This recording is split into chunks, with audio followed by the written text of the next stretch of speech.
Hey, everyone, and welcome to the Tim and Jim Show. Hey, Jim Fuse. Tim, how you doing? I'm doing great. How are you? I'm doing well.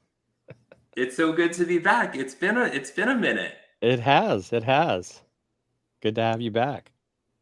It's good to be back, and welcome everybody. It's so good to have you here. Whether you're a live viewer, a replay viewer, welcome to the Tim and Jim Show. I'm Tim Sohn here, hanging out in the woods here in Pennsylvania, in Shahola, Pennsylvania, with Sohn Social Media Solutions. And Jim Fuse, who are you?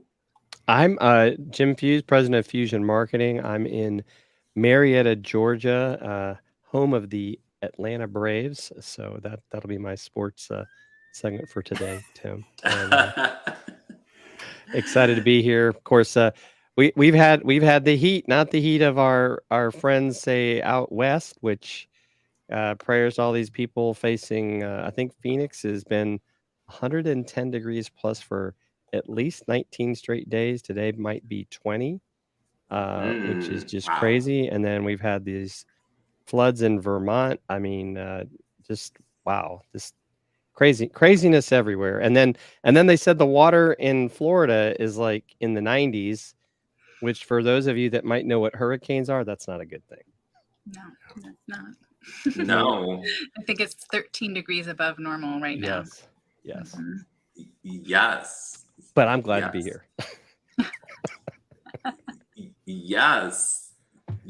We're all happy to be here, and we're excited to have our guests here today, right, Jim?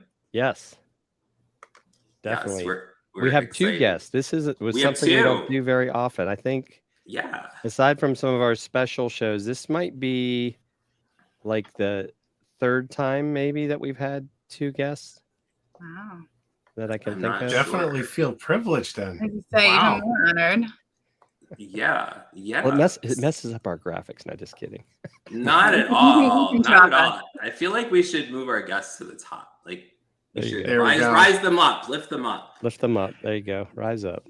Yeah. So we're really excited to have Daniel Hall and Nancy Barrows here today. So Daniel Hall, why don't you tell everybody a little bit about yourself to get us started, and then we'll go over to Nancy and we'll kick off our conversation. Sounds good. Happy Wednesday, everybody. Yes, Tim, man, I grew up in Vermont, so to see the epic flooding that's happening there now, wow. I just was unbelievable to see all that. And how about those Patriots? Okay. Well, on to the next thing. Julie Riley's a Chiefs fan, so she's not gonna like that. So yeah, I've been in tech for 45 years, and but I have to say the most incredible thing that I've accomplished in my life is marrying an amazing woman and having an incredible family of 6 adopted children. And they are my biggest teachers in life. And when I'm not geeking out, I'm also the co-founder and CEO of Peekaboo Analytics, which helps people really connect with their tribe on a much deeper connected human level. That's awesome. And we're all about human levels here on the Tim and Jim Show.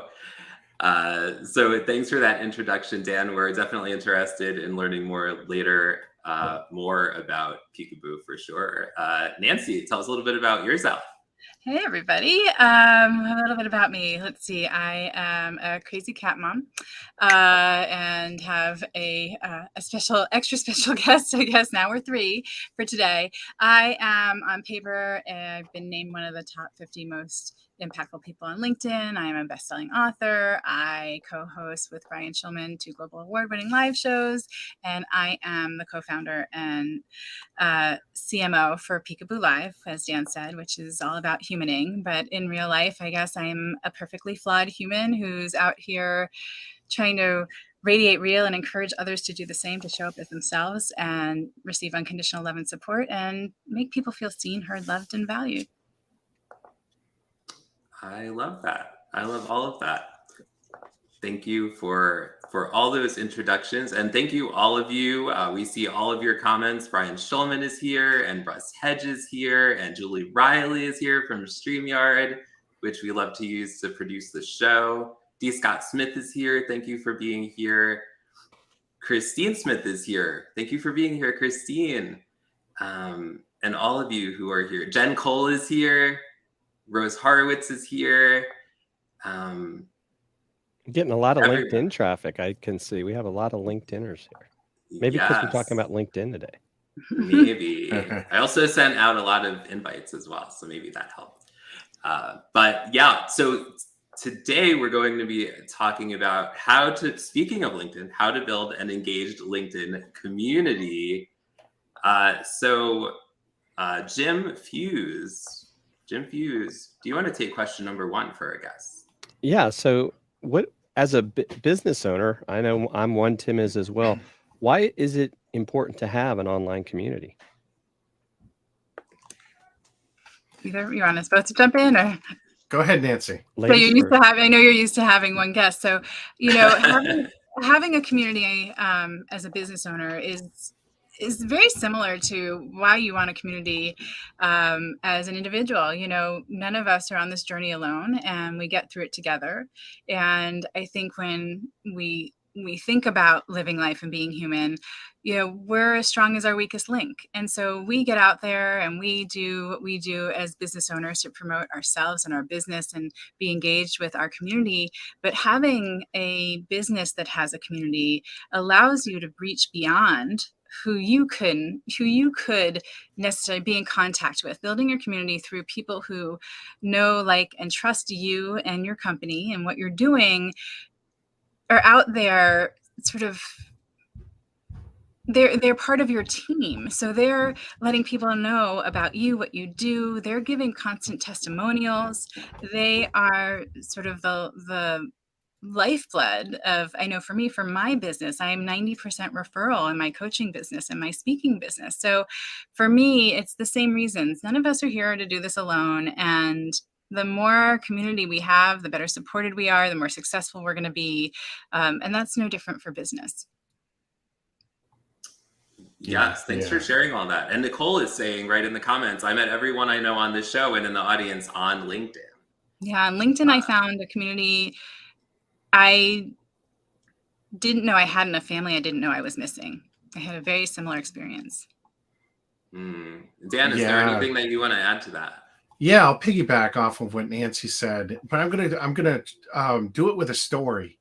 When my wife and I became foster parents, we saw that our current tribe or our current friends vanished because they didn't understand our style of parenting and they didn't understand our kids. So we had to find a new tribe to communicate with.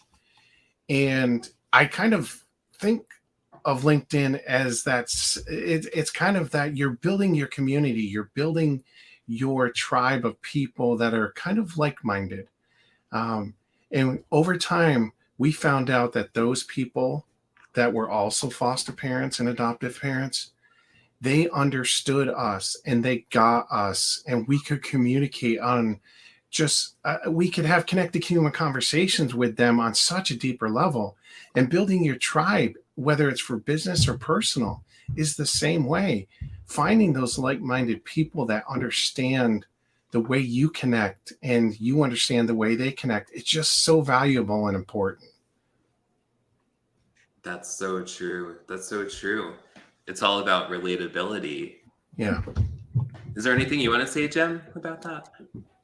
No, I think they're both great points. I mean, I guess my question would be, since we're talking specifically about LinkedIn, and we can start with Nancy, is how are you using LinkedIn to build community? And by that, are you using groups? Are you using your personal profile? Are you creating a company page? I'd be curious to know that, especially since we're we're talking about business? Yeah, I have my primary source of connection is through my personal page. And I won't say that's for everybody. There are people who have business pages that drive a lot of interaction. For me, I felt that I was split between the two, given the time that I have to spend and the way I want to spend time with people. So I'm doing it through showing up, basically, through showing up and being me. I came onto LinkedIn, it's less than 2 years ago, I think now. And yeah, it was. I don't know. It'll 2.5. Forgive me. I think I'm not mathing very well, but I just showed up and I didn't know, quote unquote, the rules of the type of platform. Each platform has its reputation, and I just showed up as me and was honest and open, and started talking about my childhood traumas in terms of the sexual abuse, the major depressive episodes, dropping out of college, anorexia, learning disabilities, all of this stuff, and built my community by being bravely me, unmasked, and experiencing unconditional love and acceptance, and by doing that for other people. So between my post and engagement on my post and engagement with other people's content and going to shows like this, I met so many people and built my community by being in places like this where, like Dan said, like-minded people are here because they're interested in what we're talking about. And I would contact people that were in the comments afterwards and set up a phone call. Let's talk. I already know we have something in common. And I really spent time focusing on the people, not the numbers. Who was in my circle? Can I tell you something about them? When they would come on shows, being able to ask a personal question that was genuine, real, and that I had remembered about them, that it was similar to what we do in real life. And I feel that sometimes the connections I've made here in the last few years are stronger than some of the connections I've had in real life. And what I found in real life is that I've pruned a lot of people because the value that I get from my community here is far greater. But it really, for me, was about showing up, being me, supporting others, shining the spotlight on them, and remaining human and heart-centered. I never sell. I have never once sold what I do on LinkedIn. Probably most people don't know, which is not a great thing as a business owner. But like I said, 90% of my business is referral. Is that I'm a coach as well, and I do my keynote speaking, and I do the shows, and I do the book. But I am primarily a coach. I love helping people find their voice and helping them use it and find the success that they've been looking for. People are feeling stuck or whatever. But it's all about the communication and the connection. And so I've been able to take what I do, for 23 plus years as a speech language pathologist, bring it here and have a business grow without ever directly selling anything. So for me, it's again about being authentic, being real, showing up yourself, showing up for others, and not go into that selling people things. It doesn't feel good. People can tell genuine, and people can tell when they're being groomed for a sale, or when you open with a sale. Please don't ever open with a sale. Those connect requests, please make sure you've read the person's profile. I've gotten, hey, Nancy, saw your profile and would love to work on your website. I work with lawyers all the time. I'm not a lawyer, I know those glasses. You kind of look like a lawyer. Yeah, exactly. I play one on TV, but take your time to get to know people. It's basic human common sense, so to speak. To me, I know it's intuitive, but I think when we get on these platforms, we feel like there's a certain expectation of how we show up and how we interact, and we forget that being human is really the key to it all. Those are such great points, Nancy. And there's a question here from Marissa Callie, and let me know who wants to answer this question. But Marissa says, what do you say to the people who don't see the return on all the time spent creating and being present for community? Because it certainly can take a lot of time, depending how much time you choose to spend on, being present for a community. I love this question, because to those people, I remind them, first of all, what's your why? Why are you here, right? So what are you considering your return on in your investment of time, versus, as we talk about at Peekaboo, your return on relationship? And I know that's not necessarily exclusive to us, But the fact that, there's going to be a lot of times where you don't quote unquote, hey Bella, where you don't quote unquote see your return on investment. You don't know who's interacting with your content. You don't know who you've inspired. You don't know who's out there doing something differently, taking a chance, feeling more confident. So you can't measure that. And again, it's about what are you out there to do? Are you looking for numbers and engagement that's, on your post that's meaningful, or, people who really take the time to engage? And so those numbers look different. But to me, I could get, 1 million followers, let's say. And if I don't know them and interact with them and have no connection with them, they're just numbers. Whereas for me, that return on investment is about the relationships that I cultivate, the people that I'm there for, the content that I put out that has value, hopefully to someone out there that I actually don't know and doesn't show up in my numbers. That's the greatest gift for me, is the person that hears it or sees it when they need it in that moment, and it makes a change in their life. I don't know if that answered your question. I hope so. Can I piggyback off a little bit off that? Of course. And you saw yes, that relationship of mine, my youngest daughter, come in. It's, a lot of people think of it as return on investment, but it's really the return on the relationship value, because my gosh, I want our daughter to keep showing up for me over time. And if I don't appreciate what she does, it could be just giving me 2 little snacks, that she came in with, or my box of coffee to keep me going. It could be something as simple as that. At the end of the day, kindness should never have a return value. So if you're reaching out to people and you're offering something to them for free, don't ever look for anything in return. I didn't look for anything in return from her, but I get so much out of what she does. It's just the act of appreciating and being grateful for what people do to you and building that return. And I'm piggybacking off of what she said, is that return. The return is always something that we want to see, because we want to be seen. We want to be heard. We want to be loved. We want to be valued. We're going to get, as humans, we're going to get that. We're going to get out of that what we put into it. Absolutely. Such great points.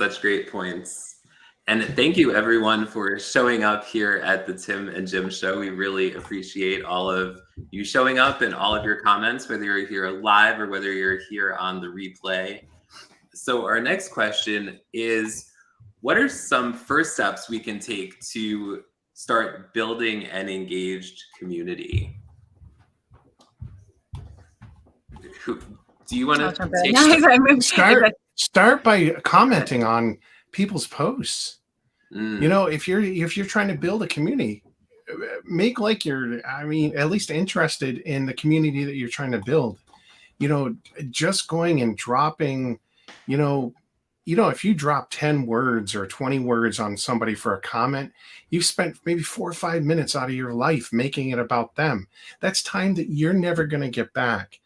And if that person is the right person for you to connect with, they're going to appreciate and know that you're not going to get that time back. And they're going to let you know that they appreciated you taking time out of your life to make it about them. So just commenting on other people's content is a great way to start building that community. It doesn't always have to be about putting a post out there, 2 posts a day or 3 posts a week or this or that. It's about engaging with people and having connected human conversations with people that you want to have in your tribe. Yeah, I agree. Yes. 1,000%. I think that, finding your people comes from showing up in places and being in the comments and, posting things about yourself. I talk about radiating real and showing up and, being who you are unmasked, but, radiating real doesn't mean that you open up your chest and tell all your secrets. But if we share personal content, not private content, and let people know who we are, if I make a post about my cats, well, people who comment and love cats, I already have a connection point with them. Like that's a place. And certainly when you're starting out, and as much as you can, it's not about when, it's that you do. I often will get a post that has a lot of engagement and just do a thank you to everyone. I so appreciate it. I want to take the time to thoughtfully respond to all of you. So thank you for the grace with the time, right? It's not necessarily when, it's that you do. I think that reciprocation, if people are taking the time, like Dan said, that we take the time to appreciate them and interact back. There's so many people that I have DM'd, after they make a comment, to follow up on it, especially if, it's something they're sharing that's personal and they're getting vulnerable as well. Or, if I see other people's content and it resonates with me, I share that. I let them know that they've made a difference in my life with that, by being them in that moment. I think that's really important. And I think that the more we understand that what we crave as humans is real connection and support and love and, encouragement, and how powerful that is, it fuels us to give unconditionally, right? As Dan was saying earlier, it's not with anything in return, but if I can give you a moment where you smile, feel seen, heard, loved, and valued, feel validated, feel, less alone, or just even make you smile, what a privilege that is for me, right? And I recently did a post about asking for help, but it really applies to everything. When we ask for help, we're both giving and receiving a gift. But it's the same with any of the time and interaction that we take with other humans. And online, what I find is a lot of people that I've met are similar to me, that, maybe in their daily life, they're more isolated. They don't have as much contact with people. They don't have as deep of relationships. And so the community we're building here, no, not every connection is going to become, a friend or family or you're engaged with all the time. But there's a lot of us who, finding people and being here, I say, I don't post for myself most of the time. There are times I post content because I'm feeling disconnected, or I need some reassurance or support or encouragement, or just to be seen in that moment for whatever reason. And so I think if we engage with one another in the way feels good to us, when I'm working with clients, I say, write a connect request to yourself, how you'd want that to feel. And don't write anything different to somebody else, right? If we go out there with our hearts, really open, and people knowing who we are, and as I say, they know my heart, then they know my intention, they know who I am, they give you the grace to take that. It's like going to a wonderful doctor. I have a wonderful, wonderful doctor who's always running late, and it never bothers me because I know that she's taking that time with me when I get in the room. And so same thing again with getting back to people or following up on messages. Give yourself some grace, because it takes time to develop relationships, and it takes time to engage thoughtfully. Absolutely. Absolutely. And now we're going to take a break for a brief, I need more coffee. Shout out to Duncan, the not yet sponsor, also sponsor of the show. But shout out to StreamYard, which is on Jim's shirt over there, who does support this show. And so we're going to show a message from them. And when we come back, we're going to do the Tim dance. Nancy knows the Tim dance. Jim knows the Tim dance. Dan, do you know the Tim dance? You're on mute, Dan. I know about the screaming goat. I don't have the screaming goat, but I do have the rubber chicken. All right. The Tim dance goes like this. You just go back and forth like this. So when we come back from our message from StreamYard, and you're welcome, Julie Riley, we're going to be doing the Tim dance. So I'm going to stretch my fingers out so I'm ready. Yes, everybody stretch your fingers to be prepared to do the epic Tim dance. And we return from this brief message. Here we go.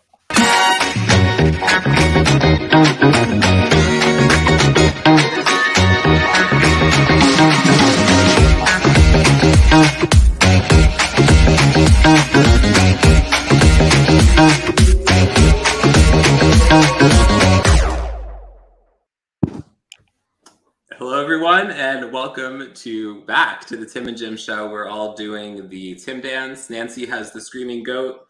I have Fritz the rubber chicken, and Jim is like so excited. I can sense his excitement. Sound effects for life. Moving on. Anyway, we're so excited to have you here, and so next, where we're going to go with this conversation is. Let's go here. Let's go. Jim, can you take this question? Yeah. So how important are analytics when building a community? And we'll start with you, Dan. Sure. So I'll talk about something that's cool that we do, and which is we're able to calculate how much time people are spending with you in the comments. But those analytics actually have some hidden gems in them that people don't realize. And the comments is one of them. Every comment takes time to type in.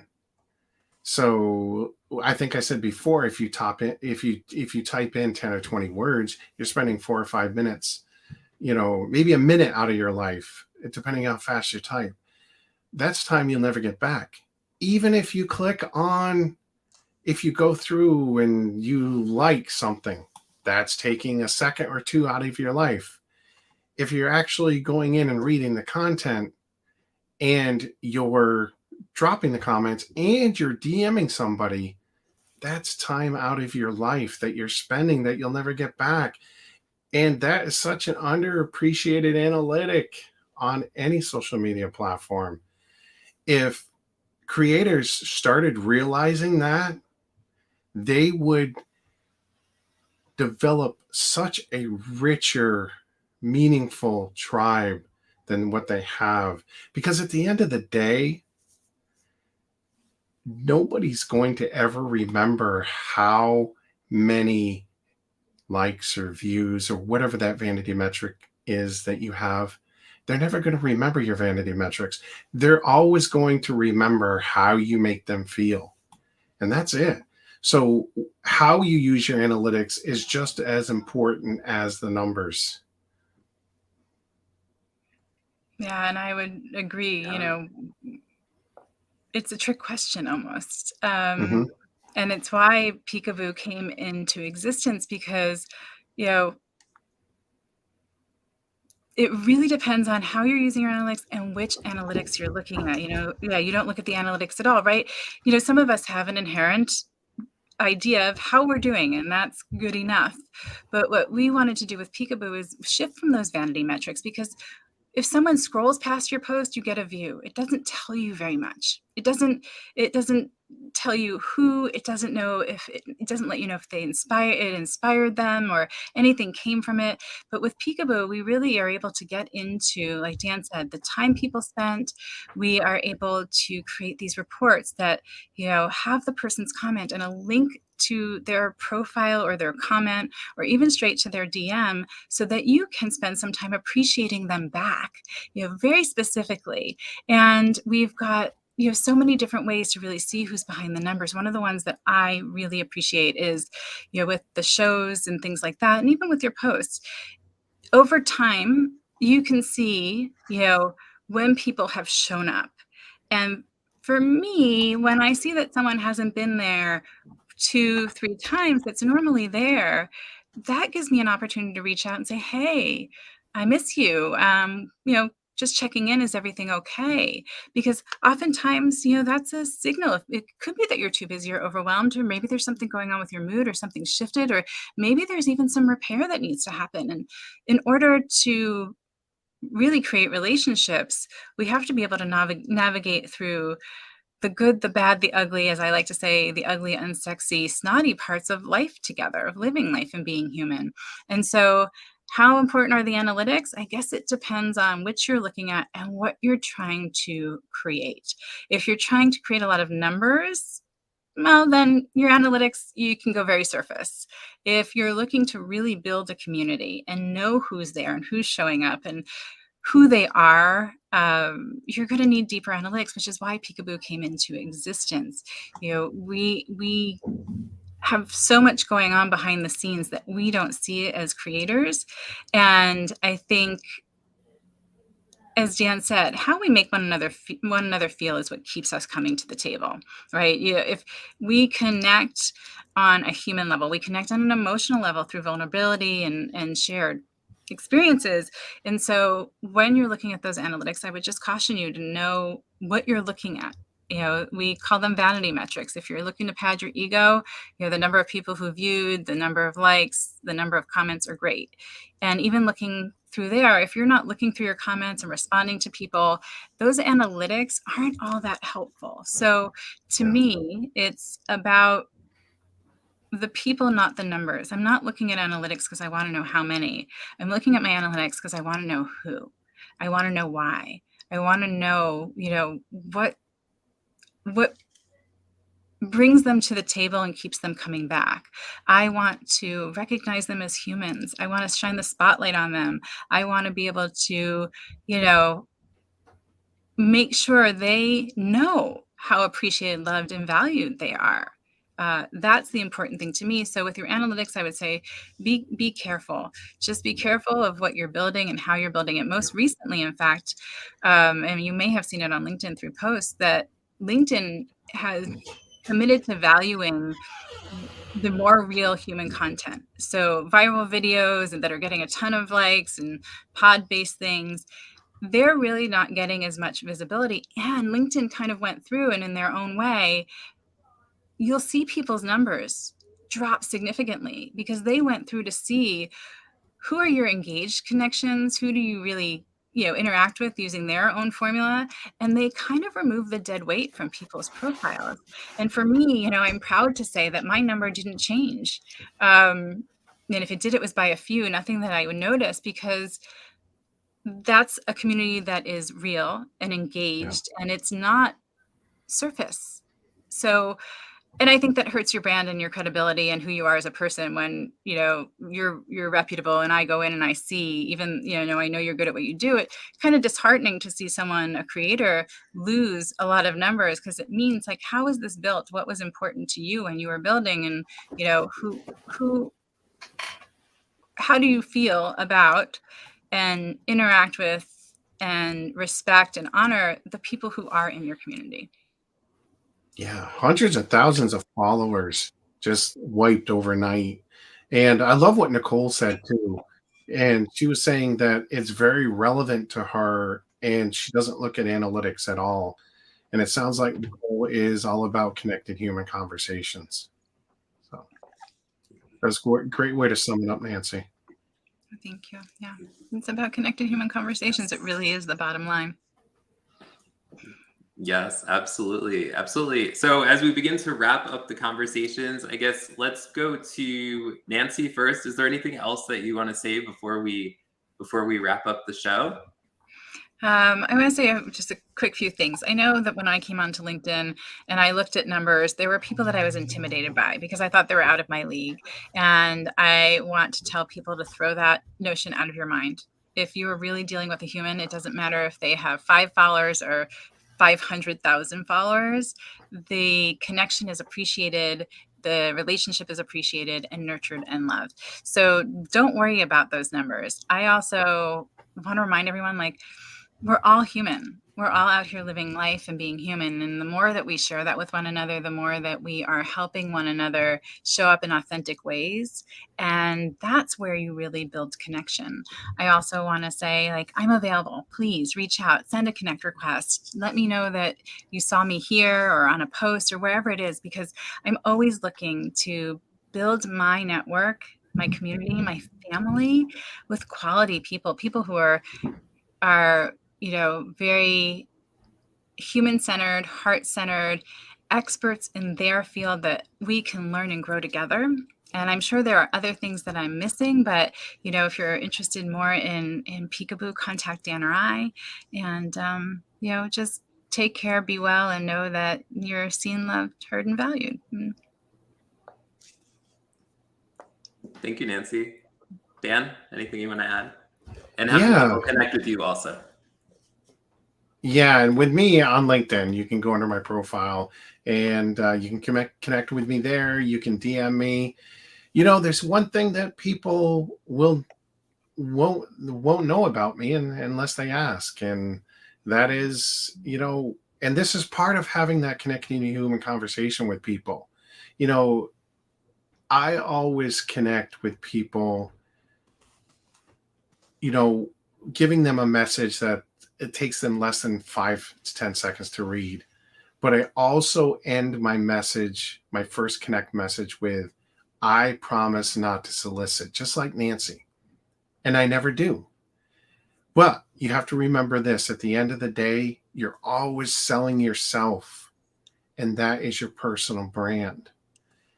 So the one thing that people don't really know about me is that, and I might connect with a few more people after the show because of this, is that I grew up in foster care. I now am an award-winning foster and adoptive parent, and I've also trained over 400 inbound foster and adoptive families on the good, the bad, and the ugly, the whole life cycle of what it's like to be in care, all the way to what it's like to be a parent or a resource parent or an adoptive parent. So have those connected human conversations before you try to get into business with people. Learn about them and highlight their successes, and just be kind and not look for anything in return. Yeah. I love that message, Dan. Just be kind and don't look for anything in return. Yeah, be you Yes, and Nancy? show up. Be you and show up. That's how the magic happens. And I did see Nicole put something there like, you know, if you have 1 million followers or 2,000 followers, like what do the numbers mean in terms of, you can't communicate with everyone, you know, you're not going to engage with all of your, there's only so much time to engage. And so just to follow up on that, there is only so much time to engage. And what I would say is, it's not about engaging with everyone every day. It's how you build the relationship over time. Yep. Absolutely. Absolutely. Return on relationship value. Yes, this has been a great conversation. Jim, is there anything, what have you thought of this conversation? Are there any thoughts that you want to add? Yeah, and I think it's been great. And if people want to learn more about community as well, tomorrow, 10 a.m. Eastern time, and you can go check it out. I think we have a LinkedIn group, and or maybe I know D. Scott's here, but the Global Tea Break is we have a Zoom once a month on the third Friday of the month, and it's a global community, and lots of people connecting there. It's been going on for quite a while, and it's a time I enjoy, get a chance to meet folks through the work of D. Scott Smith and Alan Hennessy. So check out the Global Tea Break tomorrow if you have time for tea or coffee, and it can be Dunkin' or Starbucks or whatever you make in your house. Whatever your preference is, right? Yeah. We got equal opportunity beverages. And the in-person Showing Up Perspectives on Cancer event is coming up September 30th and October 1st in Pennsylvania. You can find out more information at perspectivesoncancer.com. And thank you all for showing up to the Tim and Jim show. And as we go out from the show, is everybody ready to do the Tim and Jim dance, the Tim dance? Everybody ready? Yeah. Ready for the Tim dance? Tim dance? Everybody ready? Ready? Here we go. See you guys next time. Bye.